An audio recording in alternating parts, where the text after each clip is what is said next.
नमस्कार, जय हिंद, जय भारत, जय छत्तीसगढ़। पिछले कुछ दिनों से भिलाई की राजनीति जो है वो अपने चरम पर थी। लगातार आप चैनल के माध्यम से देख रहे थे कि किस प्रकार से भिलाई नगर विधायक देवेंद्र यादव इसी जगह पर जो सिविक सेंटर का आप पार्किंग स्थल देख सकते हैं, यहाँ पर भूख हड़ताल सत्याग्रह कर रहे थे।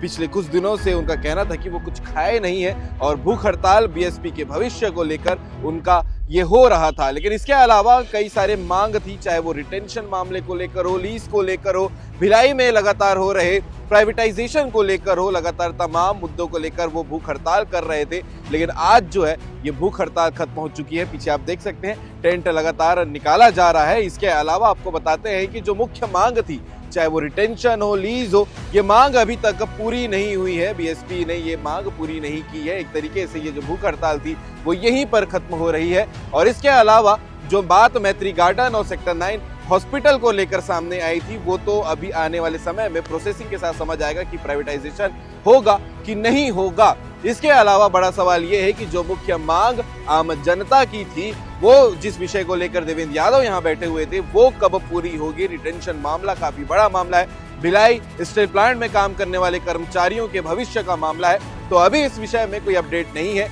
लेकिन अपडेट ये है कि देवेंद्र यादव जो भूख हड़ताल सत्याग्रह पर यहाँ बैठे हुए थे पिछले 4 से 5 दिनों से, वो भूख हड़ताल जो है अब समाप्त हो चुकी है।